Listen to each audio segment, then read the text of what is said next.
नमस्कार दोस्तों, स्वागत आप सभी लोगों का संजय पीसीएस एकेडमी में। आज हम भारतीय जनता पार्टी का जीवन परिचय देखेंगे। तो चलिए शुरू करते हैं।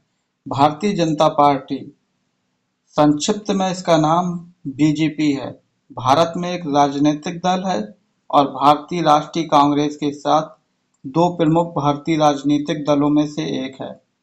2014 के बाद से ये 14वें एवं वर्तमान भारतीय प्रधानमंत्री नरेंद्र मोदी के तहत भारत में सत्तारूढ़ राजनीतिक दल रहा है। भाजपा दक्षिणपंथी राजनीति से जुड़ी हुई है और इसकी नीतियों ने ऐतिहासिक रूप से एक परंपरागत हिंदू राष्ट्रवादी विचारधारा को प्रतिबंधित किया है। इसके राष्ट्रीय स्वयंसेवक संघ आरएसएस के साथ घनिष्ठ वैचारिक और संगठनात्मक संबंध है। 18 दिसंबर 2023 तक देश भर में 1435 विधायक हैं। ये भारतीय संसद के साथ साथ विभिन्न राज्य विधानसभाओं में प्रतिनिधित्व के मामले में सबसे बड़ी राजनीतिक पार्टी है। भाजपा के अक्टूबर 2022 तक दावे के अनुसार 27 करोड़ से अधिक सदस्यों के साथ ये विश्व का सबसे बड़ा राजनीतिक दल है।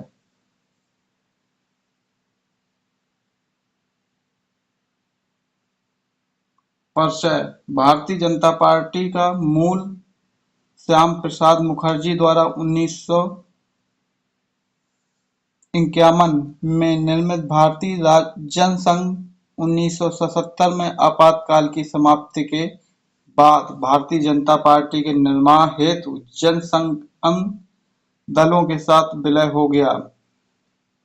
1977 में पदस्थ कांग्रेस पार्टी को 1977 के आम चुनाव में हारना संभव हुआ। 3 वर्षों तक सरकार चलाने के बाद 1980 में भारतीय जनता पार्टी विघटित हो गई और पूर्व जनसंघ के पद चिन्हों के पुनः संयोजित करते हुए भारतीय जनता पार्टी का निर्माण किया गया। यद्यपि शुरुआत में पार्टी असफल रही और 1984 के आम चुनाव में केवल 2 लोकसभा सीटें जीतने में सफल रही। इसका बड़ा कारण 1984 में इंदिरा गांधी की हत्या के कारण उनके बेटे राजीव गांधी को सहानुभूति की लहर थी। इसके बाद राम जन्मभूमि आंदोलन ने पार्टी को ताकत दी। कुछ राज्यों में चुनाव जीतते हुए और राष्ट्रीय चुनाव में अच्छा प्रदर्शन करते हुए 1996 में पार्टी भारतीय संसद में सबसे बड़े दल के रूप में उभरी। इसे सरकार बनाने के लिए आमंत्रित किया गया, जो 13 दिन चली। 1998 में आम चुनाव के बाद भाजपा के नेतृत्व में राष्ट्रीय जनतांत्रिक गठबंधन का निर्माण हुआ और अटल बिहारी वाजपेयी के नेतृत्व में सरकार बनी, जो 1 वर्ष तक चली। इसके बाद आम चुनाव में राजद को पुनः पूर्ण बहुमत मिला और अटल बिहारी वाजपेयी के नेतृत्व में सरकार ने अपना कार्यकाल पूर्ण किया। इस प्रकार पूर्ण कार्यकाल करने वाली पहली गैर कांग्रेसी सरकार बनी। 2004 के आम चुनाव में भाजपा को करारी हार का सामना करना पड़ा और अगले 10 वर्षों तक भाजपा ने संसद में मुख्य विपक्षी दल की भूमिका निभाई। 2014 के आम चुनाव में राजद को गुजरात के लंबे समय से चले आ रहे मुख्यमंत्री नरेंद्र मोदी के नेतृत्व में भारी जीत मिली और 2014 में सरकार बनाई। इसके अलावा दिसंबर 2017 के अनुसार भारतीय जनता पार्टी भारत के 29 राज्यों में से 19 राज्यों में भारतीय जनता पार्टी सत्ता में है। भाजपा की कथित विचारधारा एकात्मिक मानववाद सर्वप्रथम 1965 में दीनदयाल उपाध्याय ने दी थी।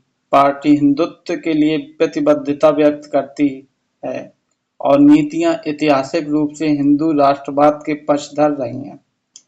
इसकी विदेश नीति राष्ट्रवादी सिद्धांतों पर आधारित है। जम्मू और कश्मीर के लिए विशेष संवैधानिक दर्जा खत्म करना, अयोध्या में राम मंदिर का निर्माण करना, तथा सभी भारतीयों के लिए समान नागरिकता कानून का क्रियान्वयन करना भाजपा के मुख्य मुद्दे हैं। हालांकि 1998 से 2004 की राजग सरकार ने किसी भी विवादास्पद मुद्दे को नहीं छुआ और इसके स्थान पर वैश्वीकरण पर आधारित आर्थिक नीतियों और सामाजिक कल्याणकारी आर्थिक वृद्धि पर केंद्रित रही। मुख्य पत्र कमल संदेश भारतीय जनता पार्टी का मुख्य पत्र है। प्रभात झा इसके संपादक हैं और संजीव कुमार सिन्हा सहायक संपादक हैं। इतिहास भारतीय जनसंघ के नाम से प्रसिद्ध भारतीय जनसंघ की स्थापना डॉक्टर श्यामा प्रसाद मुखर्जी ने प्रबल कांग्रेस के पार्टी के धर्मनिरपेक्ष राजनीति के प्रत्युत्तर में राष्ट्रवाद के समर्थन में 1951 में की थी। इसके व्यापक रूप में राष्ट्रीय स्वयंसेवक संघ आरएसएस की राजनीतिक शाखा के रूप में जाना जाता था, जो स्वैच्छिक रूप से हिंदू राष्ट्रवादी संगठन और जिसका उद्देश्य भारत की हिंदू सांस्कृतिक पहचान को संरक्षित रखना और कांग्रेस तथा प्रधानमंत्री जवाहरलाल नेहरू के मुस्लिम और पाकिस्तान को लेकर तुष्टीकरण को रोकना था। जनसंघ का प्रथम अभियान जम्मू और कश्मीर का भारत में पूर्ण विलय के लिए आंदोलन था। मुखर्जी को जब कश्मीर में प्रतिवाद का नेतृत्व करने के लिए आदेश मिले थे। आदेशों का उल्लंघन करने के आरोप में उन्हें गिरफ्तार कर लिया गया, जिनका कुछ माह बाद दिल का दौरा पड़ने से जेल में ही निधन हो गया। संगठन का नेतृत्व दीनदयाल उपाध्याय को मिला। अंततः अगली पीढ़ी के नेताओं जैसे अटल बिहारी वाजपेयी और लाल कृष्ण आडवाणी को मिला। हालांकि उपाध्याय सहित बड़े पैमाने पर पार्टी कार्यकर्ता आरएसएस के समर्थक थे।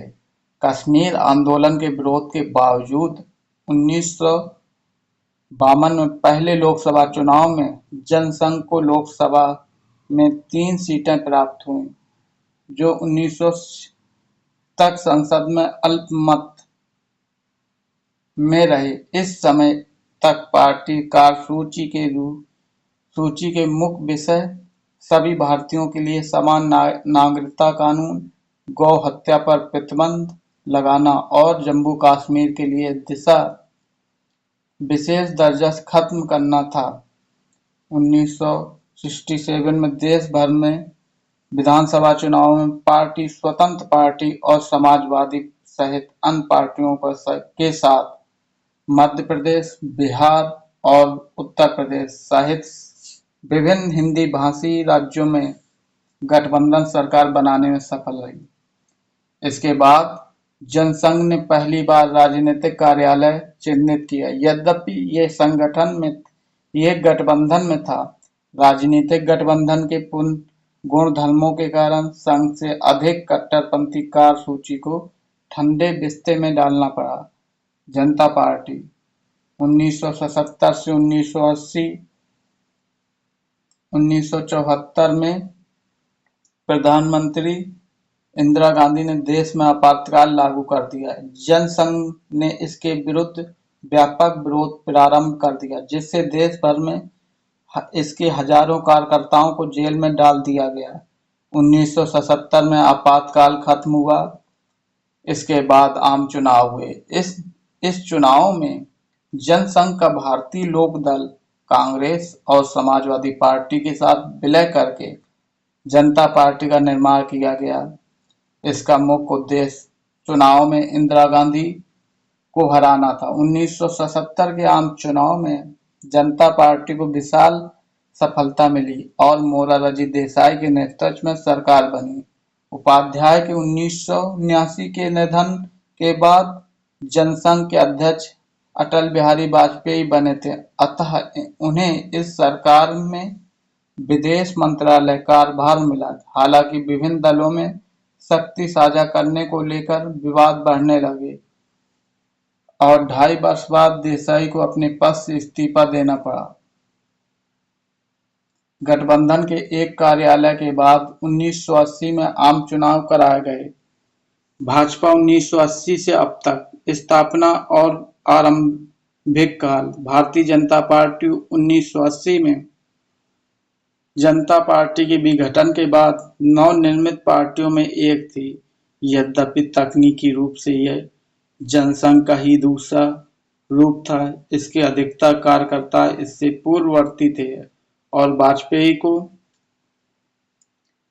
इसका प्रथम अध्यक्ष बनाया गया। इतिहासकार रामचंद्र गुहा लिखते हैं कि जनता सरकार के भीतर गुटकीय विवादों के बावजूद इसके कार्यालय में आरएसएस के प्रभाव को बढ़ते हुए देखा गया है, जिसे 1980 के पूर्वार्ध की सांप्रदायिक हिंसा की एक लहर द्वारा चिन्हित किया जाता है। ये समर्थन के बावजूद भाजपा ने शुरुआत में अपने पूर्ववर्ती हिंदू राष्ट्रवाद का विरोध किया, इसका व्यापक प्रसार किया। इनकी यह राजनीति असफल रही और 1984 के लोकसभा चुनाव में भाजपा को केवल 2 लोकसभा सीटों से संतोष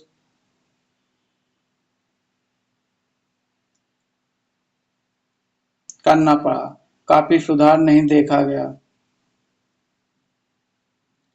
लोकसभा चुनाव में भाजपा को केवल 2 लोकसभा सीटों से संतोष करना पड़ा।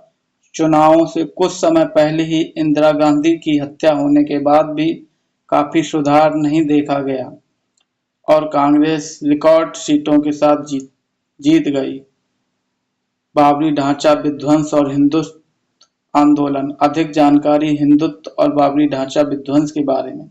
वाजपेयी के नेतृत्व वाली उदारवादी राजनीति अभियान के असफल होने के बाद पार्टी ने हिंदुत्व और हिंदू कट्टरवाद का पूर्ण कट्टरता के साथ पालन करने का निर्णय लिया। 1984 में आडवाणी को पार्टी अध्यक्ष नियुक्त किया गया और इसके नेतृत्व में भाजपा राम जन्मभूमि आंदोलन की राजनीतिक आवाज बनी। 1980 के दशक में पूर्वार्ध में विश्व हिंदू परिषद ने अयोध्या में बाबरी ढांचा के स्थान पर हिंदू देवता राम का मंदिर निर्माण के उद्देश्य से एक अभियान की शुरुआत की थी, जहां मस्जिद का निर्माण मुगल बादशाह बाबर ने करवाया था और इस पर विवाद यह है कि पहले यहाँ मंदिर था। आंदोलन का आधार ये था कि यह क्षेत्र राम जन्मभूमि है और यहाँ पर मस्जिद निर्माण के लिए उद्देश्य से बाबर ने मस्जिद को ध्वस्त करवाया। भाजपा ने इस अभियान का समर्थन आरंभ कर दिया और इसे अपनी चुनावी अभियान का हिस्सा बनाया। आंदोलन की ताकत के साथ भाजपा ने 1989 के लोकसभा चुनाव में 86 सीटें प्राप्त की और समान विचारधारा वाली नेशनल फ्रंट की विश्व प्रताप सिंह सरकार का महत्वपूर्ण समर्थन किया।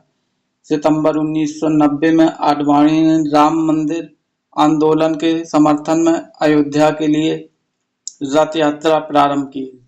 यात्रा के कारण होने वाले दंगों के कारण बिहार सरकार ने आडवाणी को गिरफ्तार कर लिया, लेकिन कार सेवक और संघ परिवार कार्यकर्ता फिर भी अयोध्या पहुंच गए और बाबरी ढांचे के विध्वंस के लिए हमला कर दिया। इसके परिणाम स्वरूप अर्धसैनिक बलों के साथ घमासान लड़ाई हुई, जिसमें कई कार सेवक मारे गए। भाजपा ने विश्वनाथ प्रताप सिंह सरकार के समर्थन वापस ले लिया और एक नए चुनाव के लिए तैयार हो गई। इन चुनावों में भाजपा ने अपनी शक्ति को और बढ़ाया और 120 सीटों पर विजय प्राप्त की तथा उत्तर प्रदेश में सबसे बड़े दल के रूप में उभरी। 6 दिसंबर 1992 को राष्ट्रीय स्वयंसेवक संघ और इससे जुड़ी संगठनों की रैली ने, जिसमें हजारों भाजपा और विहिप कार्यकर्ता भी शामिल थे, ने मस्जिद क्षेत्र पर हमला कर दिया। पूर्णतः अस्पष्ट हालात में ये रैली एक उम्मीदी हमले के रूप में विकसित हुई और बाबरी मस्जिद विध्वंस के साथ इसका अंत हुआ। इसके कई सप्ताह बाद देश भर में हिंदू और मुसलमानों में हिंसा भड़क उठी, जिनमें 2000 से अधिक लोग मारे गए। विश्व हिंदू परिषद को कुछ समय के लिए सरकार द्वारा प्रतिबंधित कर दिया गया और लाल कृष्ण आडवाणी सहित विभिन्न भाजपा नेताओं को विध्वंस, उत्तेजक, भड़काऊ भाषण देने के कारण गिरफ्तार किया गया। कई प्रमुख इतिहासकारों के अनुसार विध्वंस संघ परिवार के षड्यंत्र का परिणाम था और यह महज एक स्फुटित घटना नहीं थी। न्यायमूर्ति मनमोहन सिंह लिब्राहन द्वारा लिखित 2009 की एक रिपोर्ट के अनुसार बाबरी मस्जिद विध्वंस में मुख्यतः भाजपा नेताओं सहित 68 लोग जिम्मेदार पाए गए। इनमें से वाजपेयी, आडवाणी और मुरली मनोहर जोशी भी शामिल हैं।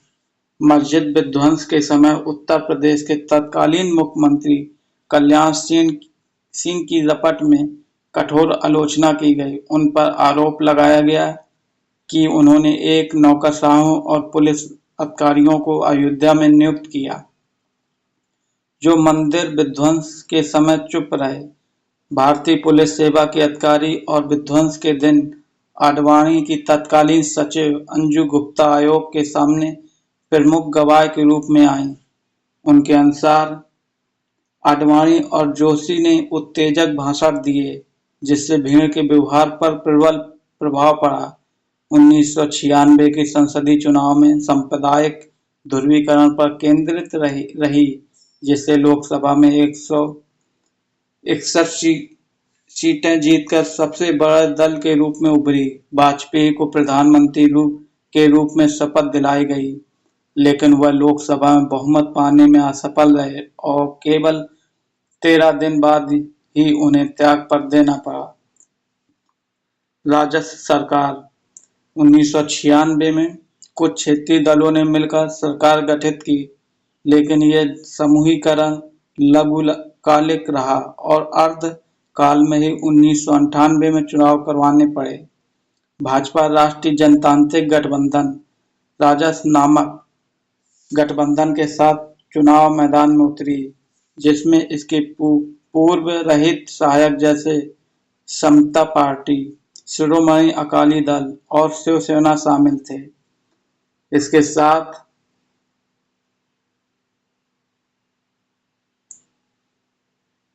ऑल इंडिया अन्ना द्रविड़ करणम और बीजू जनता दल भी इसमें शामिल थी। इन क्षेत्रीय दलों में शिवसेना को छोड़कर भाजपा की विचारधारा किसी भी दल से नहीं मिलती थी। उदाहरण के लिए अमर्त्य सेन ने इसे अनौपचारिक समूहीकरण कहा था। बहरहाल तेलुगु देशम पार्टी के बाहर से समर्थन के साथ राजस ने बहुमत प्राप्त किया और वाजपेयी पुनः प्रधानमंत्री बने। हालांकि गठबंधन 1999 में उस समय टूट गया जब अन्ना द्रमुक नेता जयललिता के समर्थन वापस ले लिया और इसके परिणाम स्वरूप पुनः आम चुनाव हुए। 13 अक्टूबर 1999 को भाजपा के नेतृत्व वाले राजस को बिना अन्ना द्रमुक के पूर्ण समर्थन मिला और संसद में 303 सीटों के साथ पूर्ण बहुमत प्राप्त किया। भाजपा ने अब तक का सर्वश्रेष्ठ प्रदर्शन करते हुए 183 सीटों पर विजय प्राप्त की। वाजपेयी तीसरी बार प्रधानमंत्री बने और आडवाणी उप प्रधानमंत्री तथा गृह मंत्री बने। इस भाजपा सरकार ने अपना 5 वर्ष का कार्यकाल पूर्ण किया। ये सरकार वैश्वीकरण पर आधारित आर्थिक नीतियों और सामाजिक कल्याणकारी आर्थिक वृद्धि पर आधारित केंद्रित रही। 2009 में बंगारू लक्ष्मण भाजपा अध्यक्ष बने, जिन्हें 1 लाख की घूस स्वीकार करते हुए दिखाया गया, जिनमें उन्हें रक्षा मंत्रालय से संबंधित कुछ खरीदारी समझौतों की तहलका पत्रकार से चिन्हित किया। भाजपा ने उन्हें पद छोड़ने को मजबूर किया और इसके बाद उन पर मुकदमा भी चला। अप्रैल 2012 में उन्हें 4 वर्ष जेल की सजा सुनाई गई, जिनका 1 मार्च 2014 को निधन हो गया। 2002 के गुजरात दंगे 2002 की गुजरात हिंसक 17 फरवरी 2002 को हिंदू तीर्थयात्रियों कार सेवकों को ले जा रही एक रेलगाड़ी को गोधरा कस्बे के बाहर मुसलमानों द्वारा आग लगा दी गई। ये रेलगाड़ी अयोध्या से आ रही थी और इस भीषण कृत्य में 59 लोग मारे गए। इस घटना को हिंदुओं पर हमले के रूप में देखा गया और इसने गुजरात में भारी मात्रा में मुस्लिम विरोधी हिंसा को जन्म दिया, जो कई सप्ताह तक चली। कुछ अनुमानों के अनुसार इसमें मरने वालों की संख्या 2000 तक पहुंच गई, जबकि 1,50,000 लोग विस्थापित हो गए।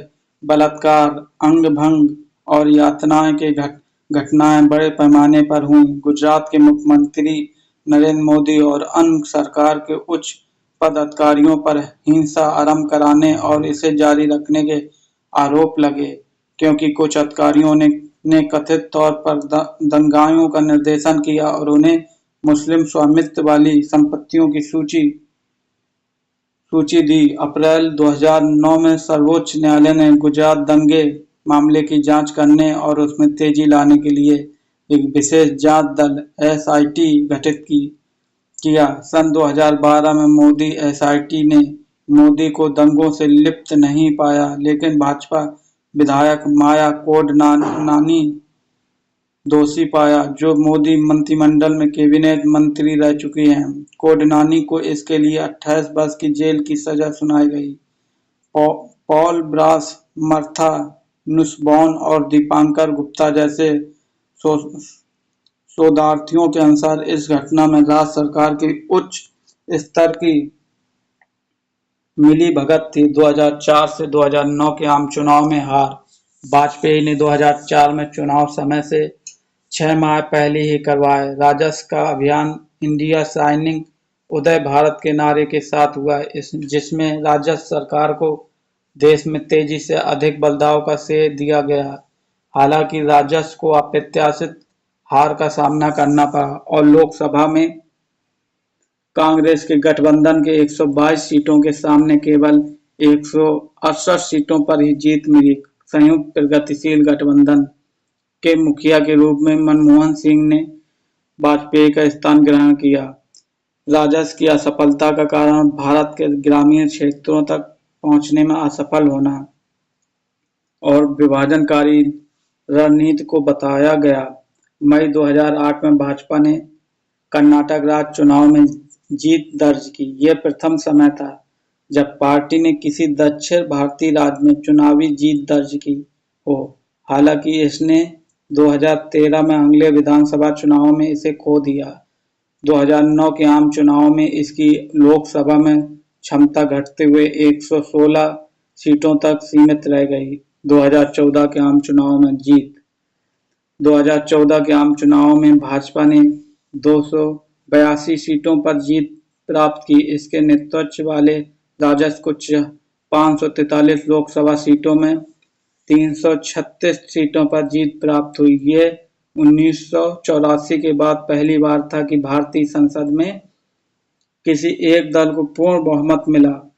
भाजपा संसदीय दल के नेता नरेंद्र मोदी को 26 मई 2014 को भारत के 15वें प्रधानमंत्री के रूप में शपथ दिलाई गई।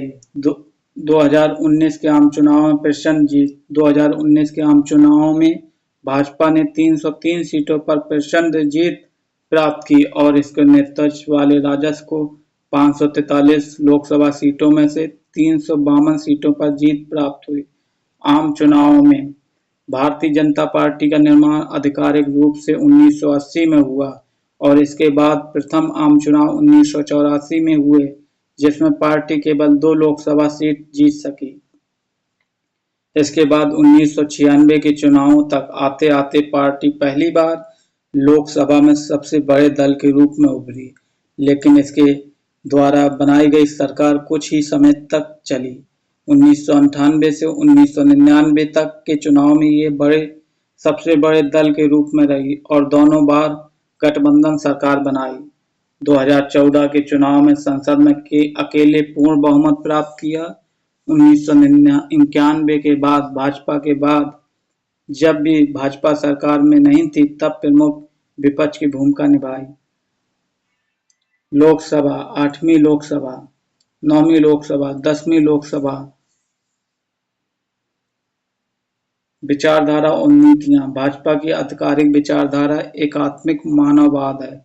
इसके अतिरिक्त भारतीय जनता पार्टी यानी कि भाजपा के नेता अटल बिहारी वाजपेयी और पार्टी के कई अन्य नेताओं ने गांधीवादी समाजवाद को पार्टी के लिए एक अवधारणा के रूप में स्वीकार किया था। भाजपा अध्यक्ष जेपी नड्डा के अनुसार भगवा मतलब भाजपा नहीं है।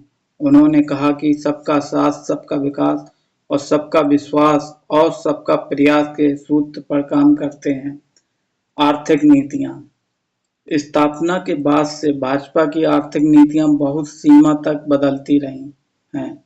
इस दल के अंदर विभिन्न प्रकार के आर्थिक विचार देखने को मिलते हैं। 1980 के दशक में अपने पितृ दल भारतीय जनसंघ की तरह इस दल के आर्थिक सोच में राष्ट्रीय स्वयंसेवक संघ और इसके अनुसांगिक संगठनों की आर्थिक सोच का प्रभाव था। भाजपा स्वदेशी तथा देशी उद्योगों को बचाने वाली व्यापार नीति की समर्थक थी, किंतु भाजपा ने आंतरिक उदारीकरण का समर्थन किया और राज्य द्वारा समर्थित उद्योगीकरण का विरोध किया, जिसका कांग्रेस समर्थन करती थी। सुरक्षा एवं आतंकवाद विरोधी नीतियां। सुरक्षा एवं आतंकवाद के विरोध से संबंधित भाजपा की नीतियां कांग्रेस की नीतियों से अधिक आक्रामक और राष्ट्रवादी हैं। विदेश नीति। ऐतिहासिक रूप से भाजपा की विदेश नीति जनसंघ की ही भांति अखंड हिंदू राष्ट्रवाद पर आधारित रही, जिसमें आर्थिक संरक्षणवाद का मिश्रण है। संगठनात्मक संरचना। भाजपा संगठन ठीक रूप से श्रेणीबद्ध है, जिसमें अध्यक्ष पार्टी सर्वाधिकार रखता है। वर्ष 2012 तक भाजपा संविधान में यह अनिवार्य किया गया कि कोई भी योग्य सदस्य 3 वर्ष के कार्यकाल के लिए राष्ट्रीय तथा राज्य स्तरीय अध्यक्ष बन सकता है। वर्ष 2012 में यह संशोधन भी किया गया कि 3 वर्ष के लगातार अधिकतम 2 कार्यकाल पूर्ण किए जा सकते हैं।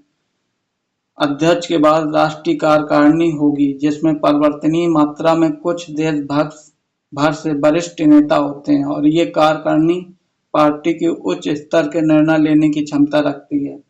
इसके सदस्यों में कुछ उपाध्यक्ष, महासचिव, कोषाध्यक्ष और सचिव होते हैं, जो सीधे अध्यक्ष के साथ काम करते हैं। इसी के अनुरूप संरचना अध्यक्ष के नेतृत्व वाली कार्यकारिणी राज्य, क्षेत्रीय, जिला और स्थानीय स्तर पर भी होते हैं। भाजपा विशाल ढांचे वाला दल है, जिसके समान विचारधारा वाले अन्य संगठनों के साथ संबंध रखते हैं, जैसे राष्ट्रीय स्वयंसेवक संघ और विश्व हिंदू परिषद। इसका समूहों का ढांचा भाजपा का पूरक हो सकता है और इसके समान कार्यकर्ता आरएसएस अथवा इससे जुड़े संगठनों से उत्पन्न अथवा शिथिलता कहा जाए तो संघ परिवार से संबंध हो सकते हैं। भाजपा के अन्य सहयोगियों में अखिल भारतीय विद्यार्थी परिषद शामिल है, जिसमें आरएसएस की छात्रा इकाई, भारतीय किसान संघ, उनकी किसान शाखा, भारतीय मजदूर संघ और आरएसएस से संबद्ध मजदूर संघ भी शामिल हैं। भाजपा के अन्य सहायक संगठन भी हैं, जैसे भाजपा अल्पसंख्यक मोर्चा, इसका अल्पसंख्यक भाग है। अटल बिहारी वाजपेयी 1999 से 2004 तक। प्रधानमंत्रियों की सूची।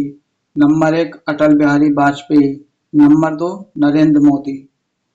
विभिन्न राज्यों में उपस्थिति। दिसंबर 2023 तक 12 राज्यों में भाजपा के प्रमुख मंत्री हैं। नंबर 1 अरुणाचल प्रदेश में, नंबर 2 असम,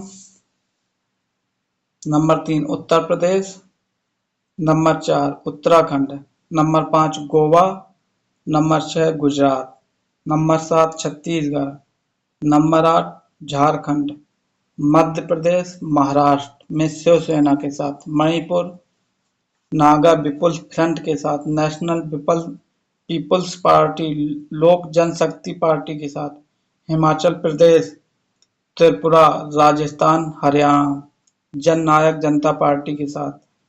4 अन्य राज्यों में ये अन्य राजनीतिक दलों के साथ सत्ता में भागीदारी करता है। इन सभी राज्यों में बीजेपी सत्तारूढ़ गठबंधन में जूनियर सहयोगी है। राज्य बिहार जनता दल, यूनाइटेड जदयू और लोक जनशक्ति पार्टी के साथ। नागालैंड में नेशनल डेमोक्रेटिक प्रोग्रेसिव पार्टी के साथ। मेघालय में नेशनल पीपुल्स पार्टी के साथ। मिजोरम में मिजो नेशनल फ्रंट के साथ। पूर्व में बीजेपी निम्नलिखित राज्यों में सत्ता में एकमात्र पार्टी रही। दिल्ली में, कर्नाटक। ये निम्नलिखित राज्यों में सरकार का एक हिस्सा रहा है, जैसे कि एक जूनियर सहयोगी पिछले गठबंधन सरकारों का हिस्सा रहा है। उड़ीसा, बीजू जनता दल के साथ। पांडिचेरी, अखिल भारतीय एनआर कांग्रेस के साथ। पंजाब में शिरोमणि अकाली दल के साथ। जम्मू और कश्मीर में जम्मू और कश्मीर पीपुल्स डेमोक्रेटिक पार्टी के साथ। निम्नलिखित राज्यों में भाजपा सरकार का हिस्सा कभी नहीं रही।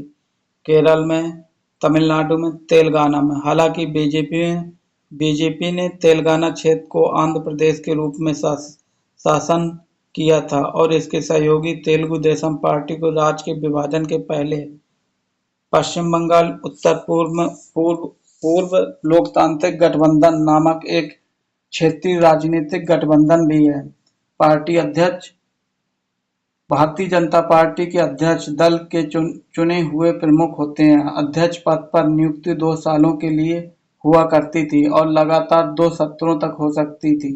इस नियम को बदलकर अब ये 3 साल और लगातार 2 सत्रों हो सकती है। पार्टी अध्यक्ष राजनाथ सिंह के नेतृत्व में 2014 में देश में प्रचंड विजय हासिल की और सरकार बनाने में सफल हुई और दोबारा 2019 में अमित शाह के नेतृत्व में सफलता पाई।